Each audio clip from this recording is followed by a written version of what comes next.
హరీష్ రావు కూడా బయటకు వచ్చారు. వాళ్ళు ఇప్పుడే అంటే విడుదల చేసినట్టుగా ఆయనకు జయ జయ ధ్వనాలు పలుకుతున్నట్టుగా అభిమానులంతా కూడా పొంగిపోయే ఉత్సాహం, వాళ్ళు ఆనందం వ్యక్తం చేస్తా ఉన్నారు. అసలు హరీష్ అన్నను చూసేసరికి ఒక్కసారిగా కార్యకర్తల్లో ఆనందం, ఉత్సాహంగా వాళ్ళు కేరింతలు వేస్తూ ఉన్నారు. అభిమానులంతా కూడా పూర్తి స్థాయిలో ఇక్కడ మీరు బేసరిగా ఇంటికి వెళ్ళొచ్చని కూడా ఇప్పుడే చెప్పడం జరిగింది.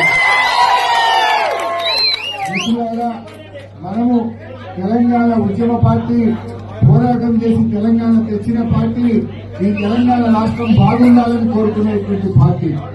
ఒకవైపు గణేష్ నిమజ్జనం జరుగుతూ ఉంది, ఇంకొక వైపు రాష్ట్రంలో పెద్ద పండుగ గణేష్ నిమజ్జనం. హైదరాబాద్ లో పెద్ద ఎత్తున పండుగ జరుగుతుంది.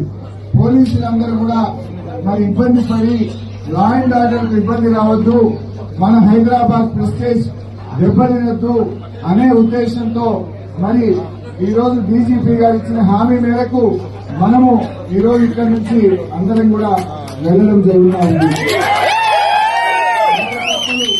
నిజంగా మీకు ఎన్ని రకాల కృతజ్ఞత చెప్పినా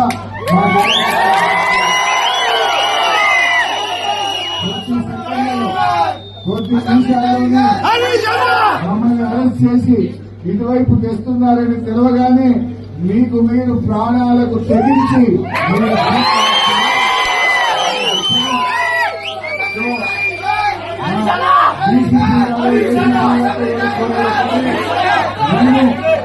ఒక బాధ్యతాయుతమైన ప్రజాప్రతినిధులుగా తెలంగాణ తెచ్చిన పార్టీగా లా అండ్ ఆర్డర్ మెయింటైన్ చేయాలని మేము సహకరిస్తా ఉన్నాం. గణేష్ పండుగ దృష్టిలో పెట్టుకొని మేము సహకరిస్తా ఉన్నాం. ఖమ్మంలో మన ఎమ్మెల్యేల మీద జరిగిన దాడి మీద కూడా తప్పకుండా తగిన చర్యలు తీసుకుంటామని కూడా చెప్పారు. నమ్మకం కొద్దీ, పోలీసుల మీద విశ్వాసం కొద్దీ, బాధ్యత కొద్దీ మేము సహకరిస్తా ఉన్నాం. దయచేసి